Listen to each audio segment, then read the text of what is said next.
for those that you're joining us on Drink Up this Easter weekend, thanks for taking time on your vacations. Super excited to have Brandon Crockett as co-host today. Brandon, welcome Thanks for having to me again, Sam. Drink Up. And then Paul Cullen. So have you ever heard of Bad Company? Paul Cullen and then he was a bass guitarist with Bad Company. We were just talking about it before we went live. But Paul, welcome to Drink Up. Food, wine, music, travel. You're a jack of all trades. So tell us a little bit about who you are and why you would come on Drink Up. Well, I'm a master juggler because I have all these things going on, and also I have a nonprofit. We help kids in the culinary musical arts, so that's another thing in that big circle around Paul Cullen. Well, like you said, I was the bass player in Bad Company in the early '90s, which was beyond amazing. Of course, to be on that level, even though it was a short period of time, 4 or 5 years, the experience was if you haven't done it. So to be on that level and play in front of 8 to 50,000 people every night was pretty incredible. Well, I was asking you earlier, is how that, so I told you I grew up in Bradenton, Florida, like you Yeah, grew up in Fort Myers there.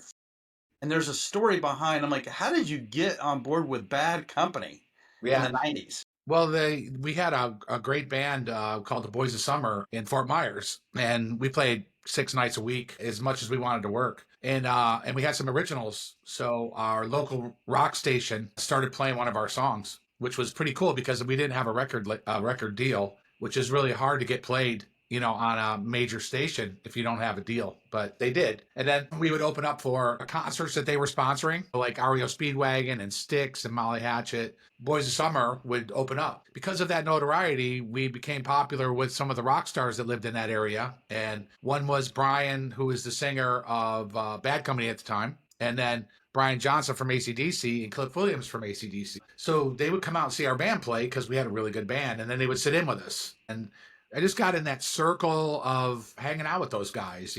I used to golf with Brian Johnson and his wife, and used to hang out with Cliff, bass player. He had a studio in his house. Got invited to You mentioned Greg Allman too. I was yeah, wondering, yeah. like, So Greg lives Greg, in Bradenton, Florida. yeah, 'cause I used to play up there in Bradenton, Sarasota a lot too. Being that I was a musician from Fort Myers, I played every dive bar you could play in Florida. And yeah, Greg used to come out, and we played a bar called the Playpen or the Playground in Sarasota, and he would just kind of show up and jump up and play some songs. Yeah, That is that so how long were you with Bad Company for? almost 5 years. Okay, and then you transitioned out of Bad Company to what you're doing now, or tell us a little bit about your journey, because we're obviously going to get into you're a chef, a som, a musician, you host dinners, you have your own wines, but so you transitioned from Bad Company. So what was that? What was that like? Well, there was a pretty steep decline because once you play on that level, it's really hard not to play on that level. Like physically and mentally. And once you're used to doing that, it's not fun to go play a bar. So it took me a couple years to kind of figure out what I wanted to do, and it actually happened when I moved to Delaware. I'm in Rehoboth Beach area, in Delaware. And I came here on vacation, and I met who's now my wife, Bonnie, and I moved back 10 days later, and I just kind of like, I love cooking because I'm Italian on my mom's side, Taliaferro, and I'm the oldest grandchild of 30. And so I was the first one in the kitchen with my nonna, and so I've been cooking since I can remember. I mean, my first memories were in the kitchen with my grandmother. And then my mom is a great cook also. The way it all morphed into what I'm doing now is I used to have people over for dinner, and it was kind of like social networking before it was actually physical. Like we would invite couples over the house, and then they didn't know each other, and then by the time they were done with dinner, I would feed them, and then and pour some cool wines for them. And then it turned into this great night. And then I cooked for the right couple, and they said, "Hey, can you do this in our house?" So that was about 11 years ago. And I did my first in-home dining experience, is what we call it. I'm not a caterer because I actually go to your house and cook for you and tell you stories and pour my wines, and then I play music. You break the guitar out too? Yeah, yeah. You were just So showing your guitar earlier. You want to play a note to prove that you're like who you are? Is this really Paul Cullen is the question. let's see if I can All right, let's if just I can remember how to play play a this thing. tune here. Here we go. Baby, when I think about you, think about love, darling, I can't live without you and your love. I love it. Love Not it. bad, huh? Do you break that out when people are just enjoying, like you walk around, play some music while they're talking and all Actually, that? we do a concert at the end. So we Okay. get there about an hour to 2 hours before, do the cooking, get them ready, and get them all wind up, and then fed, and then afterwards we go by the fireplace or fire pit or whatever, and everybody surrounds me, and and I play music for them. Can I ask you? So I got a question coming in from Jeff, one of our friends out there. Hey, Jeff, thanks for the question. He goes, I love the parallels with music and cooking. I'm a musician, and it seems that others are foodies as well. Do you see it as the desire to improvise to fulfill the same way? Sure, yeah, definitely. Yeah, and I love that part of it. I don't even tell my people what I'm making. Like tonight, I'm cooking for 20. I'm not even sure what I'm making yet. So I'll kind of figure that out, walk through the grocery store. We have a commercial kitchen because I have a concert venue. And so, we store a lot of my stuff there. So I'll walk through and see what we have. And, I've got one gluten free. So I'm going to teeter on maybe doing something like risotto or polenta, so yeah, it's very, very much like that. And also the other part is entertaining. I love to entertain. Whether it's on stage in front of 8,000 people or I cook for 20 people tonight, I'm the entertainer. Whether it's cooking or talking about the wine, and or playing music at the end. How do people find you? Yeah, they search personal chefs, private chefs. And I come up pretty high in the search engine for our area. And a lot of it, 90% of it's word of mouth. I read this quote one time, be remarkable at what you do. And that means be so good that people remark about what you do. Oh, that's brilliant. And it's so unique. I'm really fortunate because I don't really have any competition. Yeah, I don't. I've not experienced. Well, first of all, you were with Bad Company, which is awesome. So we got Brandon here. Brandon, I know I'm going to deem you as the thinker in place of Adam. So you and Paul have been working closely together, and you were sharing some news you wanted to share here today. There's something y'all are working on. Yeah.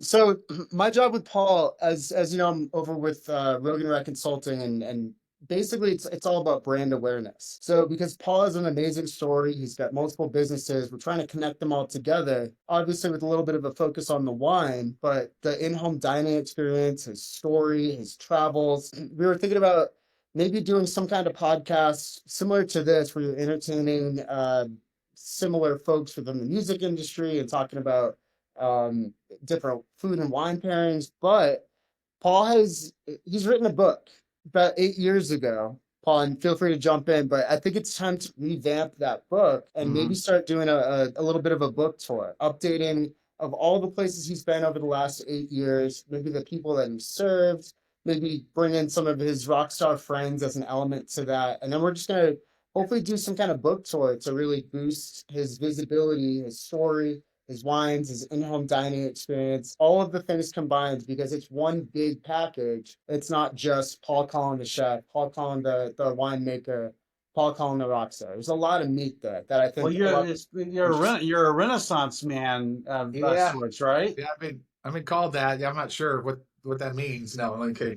Well, I mean, you have expertise and talent in several areas. So what's the one thing you like when you go out and you do this with your clients? Like you come to my house and my friends. What is it that you're trying to convey? There's you have a purpose. So what is your purpose? What is it that you want to when you leave? What do you want them to know? Well, there's lots of stories and lots of backstories. Of course, my business is predicated off of that. I played with Bad Company. I wouldn't be where I am if I didn't do that.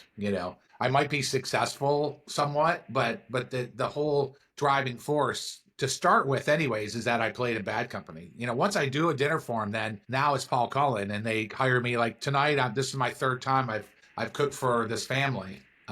At their house in Bethany. But that's the backstory that people want to know about, right? They want to know what it's like to be a rock star. And then I have the backstory on the food. Either my grandmother taught me or my visits to Italy, I learned, different dishes and techniques and all that. And I'm always learning. And then on the wine side, I have my own. And I know all the stories from the vineyards, the backstories at the vineyards that do my wines, because I've been there and drank with them and ate with them and hung out with them. So it's basically just it's a series of backstories for the 2.5 hours from when the guests get there till when we're done. So they want to know about you, what it was like to be a rock star. So why don't we just go there for a few minutes? What was it like to be a rock star with Bad Company? Well, it didn't suck. No, it's just like any profession that you make it to the pinnacle of your profession. Yeah. And that's what I got to do. It was a lot of hard work to get there. No, I didn't start playing instrument until I was 20 years old. And because I was an athlete in high school. And then 10 years later, I was in Bad Company, Wait a minute. which, You started playing a musical instrument at 20, and 10 years later you were playing for Bad Company. There's a whole story there, by the way, in your book, in terms of how that happens. Because I was like, did you go to Juilliard or no, no, I you're a went, self-taught guitar player then? yeah, I just picked up bass and had a mentor help me to get to where I could play good enough to play in a band and make a living, which I did. Within 6 months or from when I picked up the bass, I was playing in a country band making $350 a week in 1980. I got another question coming in from Jeff, my friend. I'm gonna stream it on the screen. Did your bandmates have weird requirements in the green room asking for a friend? Lots of love. No, no, we didn't have M&Ms without the green ones or whatever Van Halen did. And no, we had. This was tell you how long ago it was. The premium liquors were Jack Daniel's Absolute Vodka and Jameson's Irish Whiskey. Those we had those three, right? That was our every time we played a concert, we had those three. Then we were. I think we were Corona. We all like Corona pretty much, and then we'd have some English beer also. But no, we didn't have anything crazy. That's That's all. I never made it to the green room. It would have been fabulous to see. I did get to meet Willie Nelson once on a bus, which he Yeah. was a very polite man. He was he loved his weed. That's Oh for yeah. Oh sure. yeah. He's such a nice guy, and his kids are so talented too, man. So you probably know people in the business. Well, let's talk about your wines. Okay. So So Paul Cullen wines, is that what they're called? Yeah, Paul Cullen wines, and they're all from Italy. We have three different producers. These are all friends of mine that I've created relationships with over the years, even before I did this, which is I think 4 years ago is when I got my import license. So I'm an actual importer also. Okay. But I only import for now. I only import my wines with my guitar label on it. So we're gonna have to. We talked about this, sir. We're gonna have to talk about the impact of tariffs on your business in a second here. Yeah, yeah. So when I got my import license, well, let me back up a little bit. I had California wine about 12 years ago. Okay. So you have to have your basic permit for the United States with the TTB in order to have your own private label shipped from California to Delaware or wherever. So I was using my friends' wines for my in-home dining, and then I'm like, you know what? I wonder what it would be I don't know how hard it would be to get an import license. So you have to have your basic permit, which I already have, and that never goes away. And then so I went online and I had it in like 2 weeks, and yeah, it was crazy. And then I'm like, all right. So then I contacted my one producer in Piedmont, and I said, hey, this is my idea. Here's the labels. And she said, we'll definitely do wine for you. So we started out with two, a white and a red, and now we have 7 total between 3 vineyards. Where do your wines come from? Like what region of what regions? So Piedmont, there's 5 from Piemonte. Okay. And then 1 from Emilia Romagna, which is Lambrusco, which is the real Lambrusco, which is dry, fizzy, cold red wine. Okay. And then I have a Prosecco from the Veneto. We should have done a tasting this morning. Can you show a couple of your packages? Do you have them available in front of you by chance or no? I don't have my my bottle handy. I'll make sure that when we stream this, when we actually stream it on our podcast, we'll show your wines. Okay. Can people order wine direct from you? Yeah, that's the cool part is with the help of Brandon, we're in 43 states. So you can go online and buy it online and have it delivered to your door if you're one of those 43 states. There we go. Saves the That's day. my wife. See, this is what I love about this podcast. See, we got the helper. Thank you, Paul's wife. Yeah, that's Bonnie. Yep. Thank you, Bonnie. And So Bonnie that's can the come original. on. That's the original artwork. Okay. Then the rosé is a rosé color, and Lambrusco's purple. So we're changing the colors now, but this is the original one. I have to ask, you probably designed the artwork too. You're an artist as well? No, I had somebody from Denver do the guitar itself, and I designed the rest of it. Yeah. So, but Brandon, so you got them open in 43 states. How in the heck can anybody get in 43 states? I can't even get a distributor to answer phone now to answer That's the beauty of e-commerce. That's really where Paul and I first met. I was working over at Speakeasy, and he came and saw the opportunity and said, "Hey, I want to put my wines online." So then there's a whole ecosystem behind that. How do we drive traffic to his website? How do we get the story out? And then once people have it liquid to lips, hopefully we're gonna have some return customer base, and then we'll hit them with, "Hey, here's Paul Cullen's book. If you want to book, if you like his wines and you want to book him as a in-person chef, he'll come travel and sing a song for you in your home." So So you'll go it's anywhere. You're not just in the Maryland area. You'll go No, no, anywhere in the no. world. Well, that's the lion's share is, the mid-Atlantic, Northern Virginia, DC, Maryland, Pennsylvania, New Jersey, and Delaware. But I've been flown to Costa Rica to cook for people. The Anderson Windows people flew me. The Pernod Ricard group flew me to Aspen to cook for their major sales team. Wow. I've been to California. I've cooked all up and down the East Coast, Ohio. Yeah, probably about 15 or 16 states. So Alicia Vargo says hello, by the way. That's my partner, and Hi, Alicia. that says, and I'm sure she's probably on your website right now booking some type of great event for all of us to get together. Another question's coming in. Brandon, you're monitoring LinkedIn Live, but again, hey Jeff, if you want to dial in, you have the number, man. Come on in and say hello. But he says, Paul, do you have a blend wine that you were involved from conception with the winery? If so, can you share that experience? Yeah. So we have one blend, which is the Rock and Rosso, and it's Nebbiolo, Barbera, and Cabernet Sauvignon, which is an interesting grape from Italy because it's not widely grown. And it's in oak for 12 months. So we sit down and we take the different percentages and try them and see which one we like the best. And of course, at the end, good thing we write it down because we drank a lot of wine. And so then so I picked I'm the final say. I picked the percentages of each grape, and that's what goes in the bottle. I'm not really a wine guy, but I had the opportunity to try all of Paul's wines while he was in Charleston a couple of weeks ago. For $20, I don't think you're gonna find much better. So I didn't know. you're in like the 20, 19 kind of price range. Yep. It says he says don't get high on your own supply. Lots of love. Oh, I like that. That should be on a T-shirt, Brandon. There you go. Screenshot it, Paul. I just Yeah, put it on don't get high on your own supply. There you go. So Yeah. hey, Jeff is a brilliant marketer himself from Brand Arctica. So, thanks, Jeff. I'm hoping other people join in as well. But let's talk about um, kind of where you're at right now. So with these tariffs, right? So you're an importer, so obviously you're probably stressing a lot. And I'll just give you a real story. I work with a couple Indian brands that were shipping in, and literally I was going to leave the conversation and put like a 50% tariff on them, and by that afternoon, the tariff went away for 90 days. Yeah. So like, what's going on in your world with wine with the tariffs? Well, the same thing. There's a base tariff of 10%, right?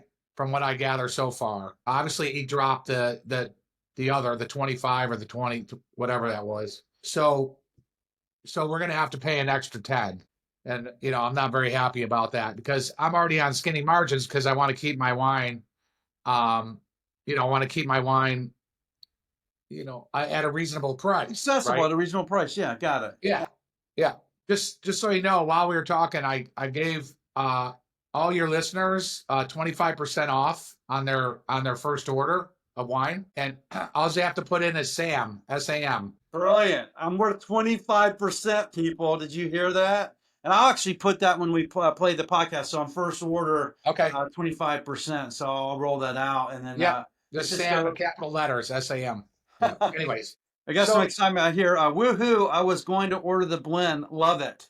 awesome. Yeah. So it sucks, right? I mean, it really does. But he did just have the Prime Minister of Italy over, and maybe they'll work out something, in the long run. But I'm going to have to pass it on, whatever it is, I'm going to have to pass it on, even if it's minimal, just to cushion the blow of it, You pay that at the port, right? Before you Correct. take possession of Correct. it. Yeah, and I just ordered. I was kind of waiting to see because I heard the 25 was coming up, and so I waited, and not that it would have mattered because it takes a while to ship it.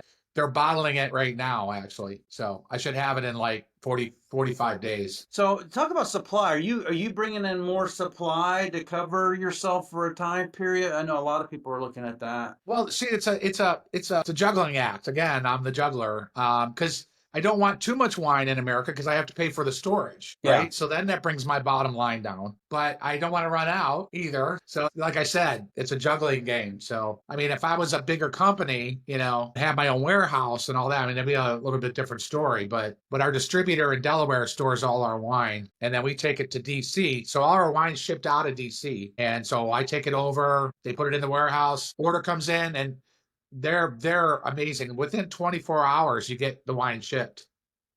People in DC have actually got it the same day they ordered, which is pretty cool. So yeah, the other company we were with back when the shipping was just like 1 week, 2 weeks, whatever. Now these guys are on it, man. They ship it within 24 hours. Yeah, Can people win like an event with you possibly? If I go online and order your wine, is there an opportunity for me to get you to come to my home and go into some type of drawing? I'm just putting an idea out there. I'm trying to get you to Minnesota. Yeah, that's not. I mean, I've done that for nonprofits, but this would be for profit. Yeah, I mean, Yeah. Where do you live? Minneapolis. Wow, that's a long way from Bradenton. Yeah, yeah. I've been everywhere. I mean, that's a podcast, and you'll have me on your podcast, and I'll tell you my journey. Yeah, I mean, I go anywhere, so yeah. I mean, yeah, I could put something together. Win a dinner. What do you think, Brandon? I love it. Hey, I'll hop on a flight. Paul, one thing I want you to hit on though is your foundation, because I think it's a really kind of not end cap, but it really puts a bow on everything that you're doing, and then also inspiring the next generation to maybe do something similar. Maybe not be a rock star, but yeah. Well, when I found out, I was just talking, I donate one of my marketing plans or marketing things I did when I first started doing in-home dining was I gave it dinner for 8 to nonprofits, and they would show up on the screen and have Paul Cullen come to your house. And we figured in the first 3 years, I raised over $200,000 for our local nonprofits. When I did the math, I'm like, I wonder, I've always kind of had in the back of my mind to have my own nonprofit. We went for it 4 years ago, and it's called Paul Cares. We have we help young adults and kids in the culinary musical arts. Good example is we're sending our chef in training who works for us at my concert venue, which is run by Paul Cares. So I have a concert venue. We just had Stanley Jordan, and we have John Ford Coley coming up. He wrote Love is the Answer. And so we have really, really good musicians come on regional, national, worldwide. So we started Paul Cares to help kids, and young adults follow their dreams. So it's kind of like, for me, it's I'm finally where I want to be in life, or where I feel like I've done really well again, that I can pay it forward, and you have to be in a good place in order to do that. So you've helped these young, how long have you been doing this for again? We started COVID year, so we really didn't get anything going until the following year. So 21, so 4 years. So what's been your greatest success story from that you helped someone that along the way, their path? Well, yeah, I was talking. So two chefs that worked in our kitchen. Sorry, I got off track, but they go to Del Tech, which is our local technical school for culinary, and their school goes every year to Italy for 10 days. So 2 years ago, we paid for Mitchell to go on the trip to Italy and immerse himself in the Italian culture. He came back. He ended up going to Johnson and Wales College, which is one of the best food colleges and schools in the country. And then this year, we're sending Alondra. She leaves in like 30. She told me yesterday 33 days. So she's got 32 days, and she's going to Italy with her class. And Paul Cares is taking care of everything for her, because she wouldn't be able to go, because she's got a daughter, she's married, but she wouldn't have had the money to go. So anyways, those are two of our favorite ones, because we got to send them to Italy. How do you participate in your foundation? How do we help support your efforts? Just go on website. You can get it from my site, but it's Paul Cares, K with a K. Okay. DE, which is Delaware. Paul Cares DE. You want to type that up, Brandon, while he's talking, maybe? Yes. Yeah. So you can do through that. We've awarded in the last 3 years $60,000 to help kids and young adults. Oh wow! And it's a business, because Paul Cares runs the concert venue that we have, that holds 60 people. So it's we just had our concert for the kids, which is our 4th annual, and I think we netted like $45,000, which I'm really proud of. And I have a band called Bad River. It's me and the guy from the Little River Band. You have a wait a minute. You got the Little River. You have a guy. You have a partner. What's the name of the group? Bad River. So it's Bad Company meets Little River Band. So my wife's favorite is the Little River Band. Every time a song comes on, she goes, "That's the Little River Band," and she just wants to think it's a Little River Band. Now I got to get. Do you have any? You have like an album, or can I stream you guys? Yeah. We just play. We play like once a quarter. Tony Shuto is the keyboard player. He played in Little River Band. And then I played in Bad Company. So we get together and play, like I said, once a quarter, and it's great because I play a Bad Company song, and then we do a Little River Band and a Bad Company. Oh man, do you have any recordings you can send over to me? Unless there's something on, it's somebody. It might have recorded some video from when we did our concert for the kids a couple weeks ago. Oh, that is true. I'll see if I can find some. Yeah, it's a really, really good band. And I love it because I had to go learn Little River Band songs, which I never had to learn before. So they're just both are just such positive. I might go for a walk today, but like the Bad River Band. Yeah. I mean, we all have like the singer works for Bogle Vineyards. He's been with Bogle in California for 20 years. His name is Robbie LeBlanc. He has albums out in Europe, and he's a great singer, a great friend of mine. And then we have an 18-year-old drummer. And so it's a really fun band. But, well, my point was we're all so busy doing what we do, we can only kind of get together every once in a while and play, when everybody's schedule allows. So let me ask you this. I'm looking at your website, and I see a blog there. So what do you blog about? Like, what are you talking about nowadays? Well, food, wine, and music and travel. All right. So you're talking about what's hot, what's not, what's coming, what you should be looking for, like. Yeah, a little bit. I wrote a little bit about the tariffs. I think on one of my blogs. Yeah, and it's all good, information. Like if you want to learn like about Lambrusco, like the real Lambrusco, I've got a really nice blog about that. It's my because Lambrusco was known as Riuniti way back when, which was crap. It was sugary. No, it says Lambrusco is not your mom's. So I need to read. I need to read that, and then grandmom's. Sorry. Yeah, and my producer for the Lambrusco, they're celebrating their 100th year in 2025 as a family making Lambrusco. Well, I grew up on Lambrusco, with my parents. Right? Yeah, me too. I turned 60 this week, so happy birthday to me. Happy birthday to you. I'm proudly displaying my age here, Brandon, so you'd be my son, brother. But Lambrusco was a thing. Is that what like the box, the bottle, the Lambrusco bottles? Do you remember that, or that was it different? No, it's the regular Lambrusco bottle. It doesn't look like Riuniti. I had it for the first time, and maybe I'm getting old, but it was my absolute favorite.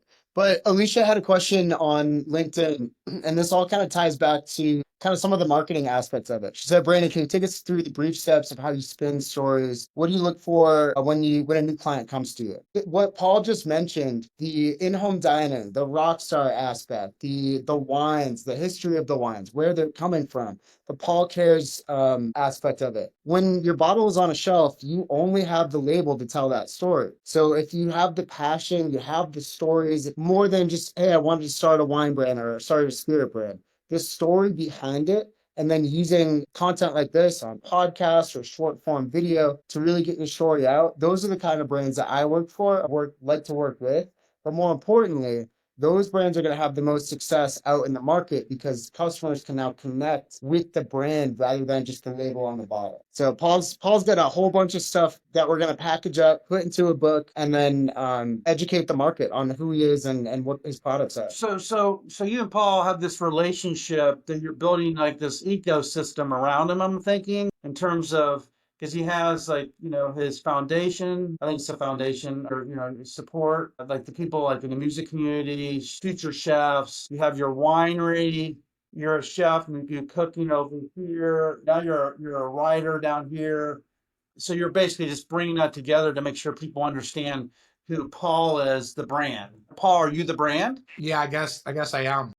They're making an influencer out of them. It's a circle, and I have all of these things around me. But it started with me being a Bad Company, then becoming a chef, and then my own wine, my nonprofit, travel. I've been doing travel for 10 years. That's been 11 years, actually. This is my 11th year. We took 170 people on vacation last year. Well, you were talking about you're going to Cuba. So before we started, so talk about this. So you do trips with people. Correct. So we work with an amazing travel agent that ends up being a great friend of mine, Accent on Travel. So we get together, we figure out what we want to do. They have all these things in their wheelhouse, whether it's a river cruise or we do a tall sailing ship, which holds 200 people, has 55 sails. And we're sailing in September from Rome to Sicily and back. And then we do curated wine trips. We'll go to Gambino Vineyards in Sicily and do a lunch with a tasting. They're all wine, music, food centric trips. And then last year we got to go to Cuba. Well, we tried to go a while back and it didn't work. But so it was so amazing. And I played with musicians, I cooked with chefs. Everybody just had an awesome time. So we're doing it again. In fact, a week from today, I'll be in Cuba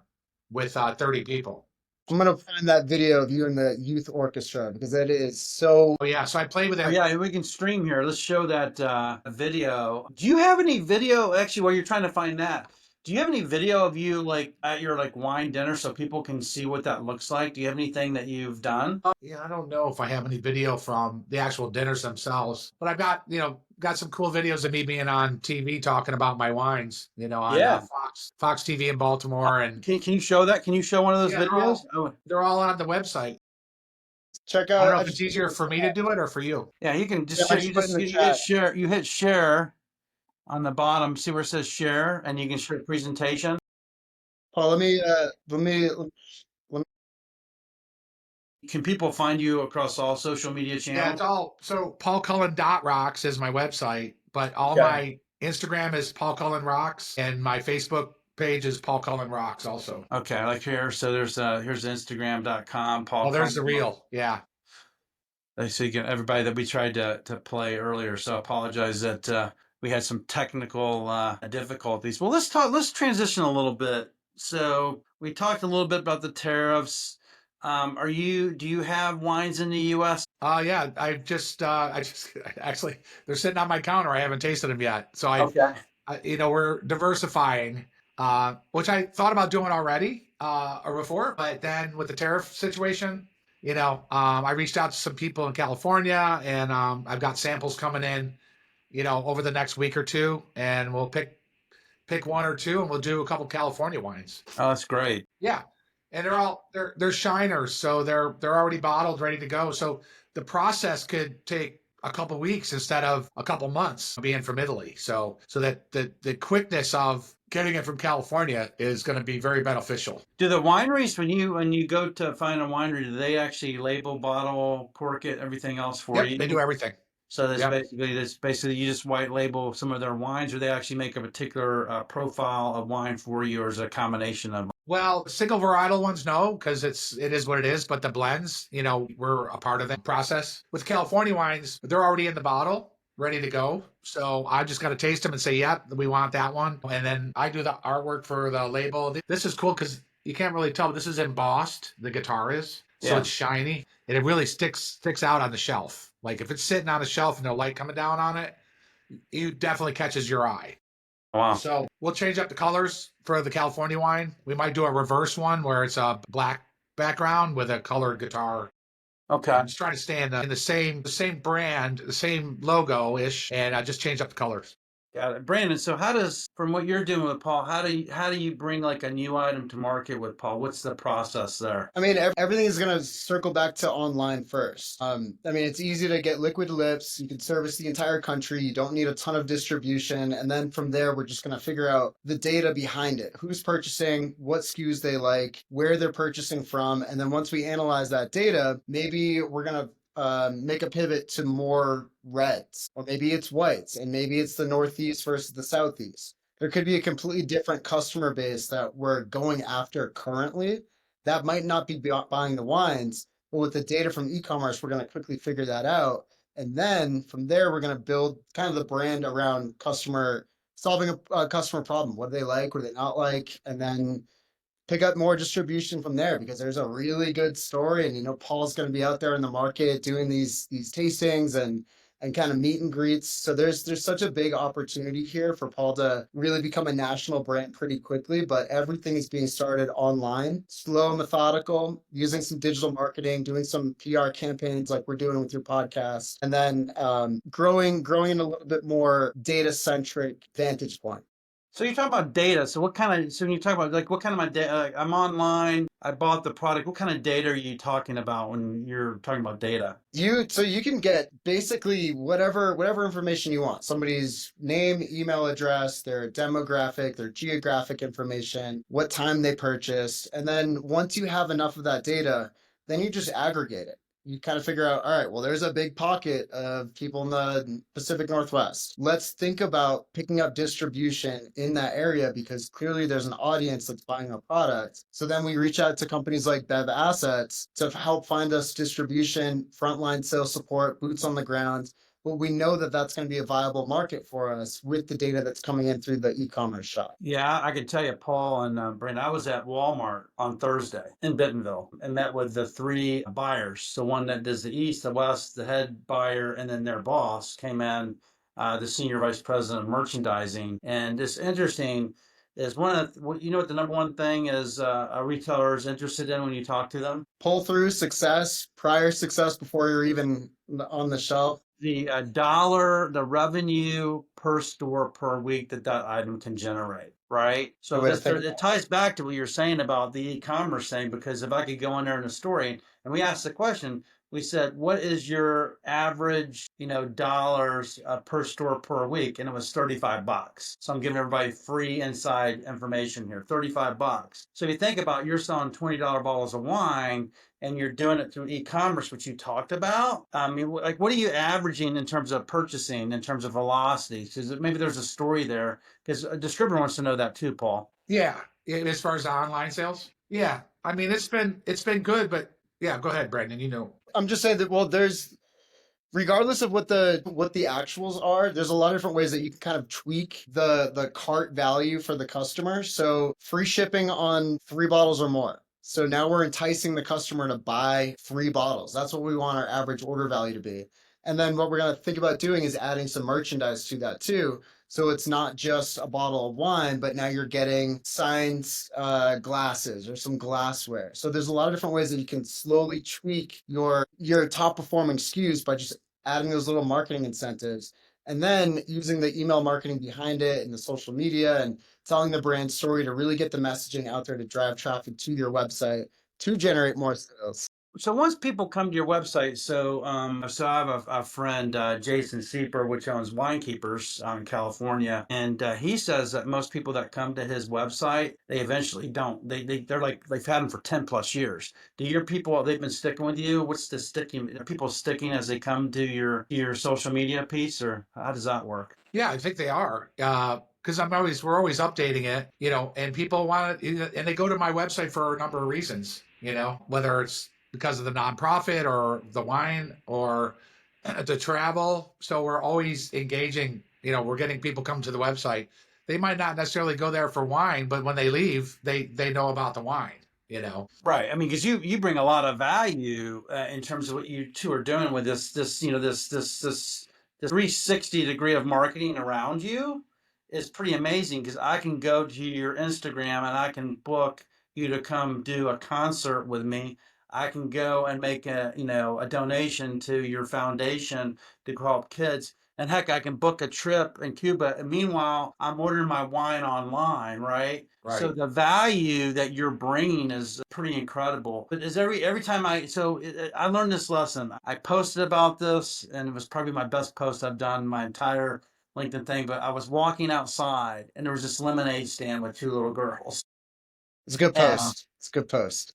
I drove by it and I said, no, I'm not interested. Then later on, I took my dog and I was going out for a walk and I had my headphones on and I was like, no, I'm not interested, right? The little girl proceeded to walk up to me and she offered me a dog treat. Uh-huh. I took my headphone out and I said, how much does it cost? And she said, it's free. Right. So she gave me the free dog treat, right? Uh-huh. Well, guess what I did is I spent $1 on a half a cup of lemonade. It was brilliant. So that's why I'm asking within this thing, what is the value that you're bringing every time? So because people, good, right, or different, people want some value for free. and then once they get something for free, I think they're willing to invest with you. Do you do anything like that? Is there any, I mean, you just gave our entire audience 25% off Yeah. purchase. Well, we also have, the original book is called From Bad Company to Good Company, that we're going to redo and actually publish a book. It was only an ebook. So that's available on the website, and you click on it, it's a free download. Of course, we capture your email address because we do. But you get a free book. You get the free download, which has 25 recipes and So wait a minute. I can give you. I wasn't paying attention. I can give you my email address and I get a free book with recipes. Correct. All right. Can we put that in the? Can someone put that in there so I can stream this online? So everybody, you just hear that? Your dog treat has arrived. I got one for you. I got a free book from Paul Cullen. It's on the bottom of paulcullen.rocks. It's on the very bottom. That is absolutely brilliant. I've been thinking about it a lot because, I do a lot of posts. I like to give and I just enjoy it. But at the same time, look, I'm on LinkedIn to do business. I mean, that is the reality. I love people to come stop by, but it's like, that's an excellent lead magnet to get people to come in and stop by, right? Well, and the whole plan is to redo the book with a lot of rock and roll stories and Paul's travel and updated recipes and wine tastings with it. I think it's going to be kind of like an Anthony Bourdain rock star twist to it. I think it's going to be really cool. I'm looking forward to it. So I'm happy to introduce you to a couple people we know in that sector. If they want to do some type of reality show, I don't know how that works. So Jeff just signed up, by the way. So he said, I don't think he says this, but he's probably expecting his book. But if you can just put it in the comments, Brandon. I'm not a great typer, so when I'm trying to talk, let's with the last 10 minutes or so, Paul, what are some things that you want to talk about, and Brandon, you too, that you want to convey to everybody out there that's watching this today? For me, I'm just trying to hang on. I got so many things going on, but the main focus is, of course, in-home dining, because that drives everything, right? That drives the bus. And then in that bus is the wine business, which is really important for us to be successful. Got time, got money. It's got all these things involved in it, and I feel really good about where it is.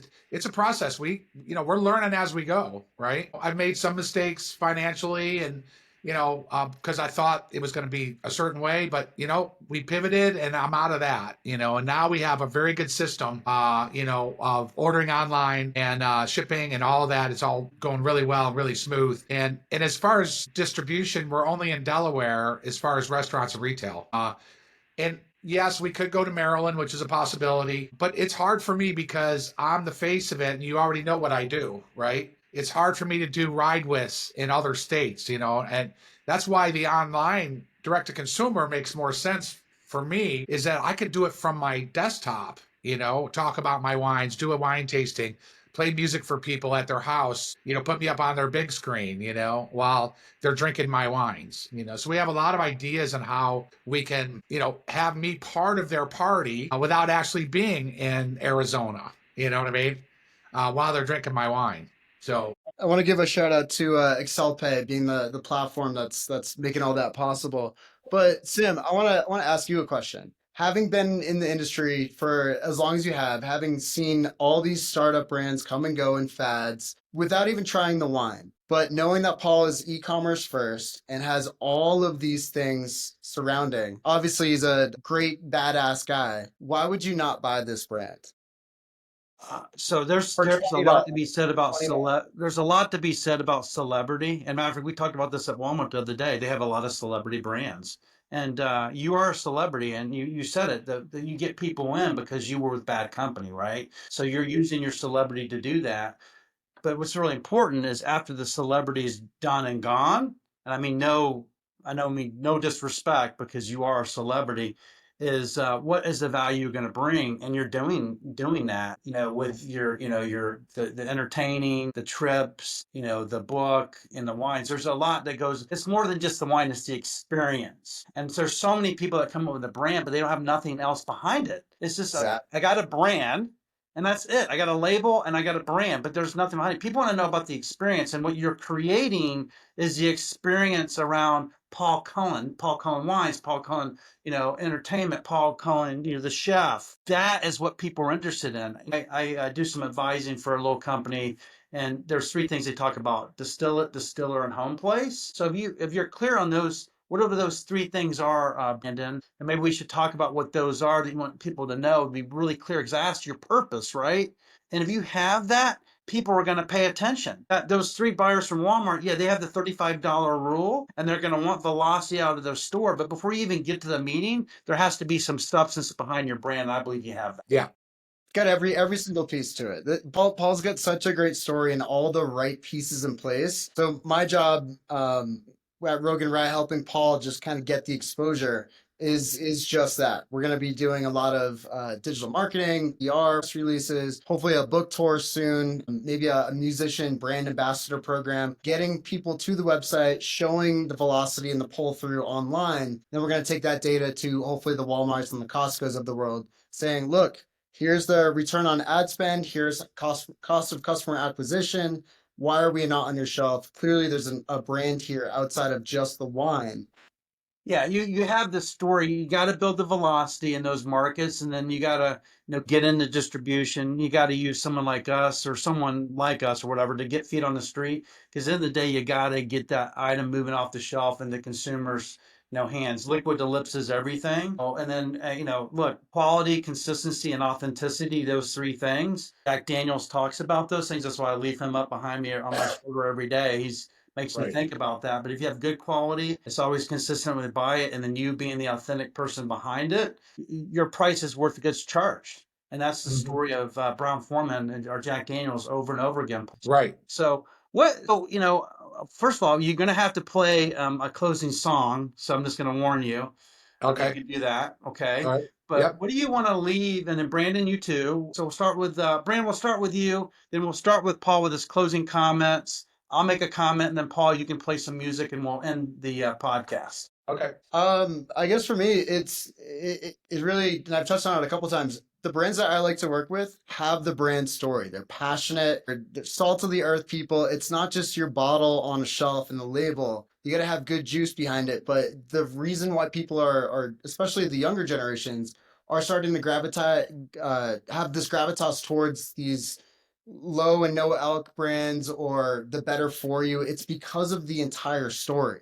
It's the omni-channel 360 marketing that goes behind it, short form content, getting to know the owner's story and their passions. People aren't just buying a brand via the label anymore. So brands like Paul's, I think, are going to be the most successful in the next 5 to 10 years. I agree. Paul? Yeah, I agree.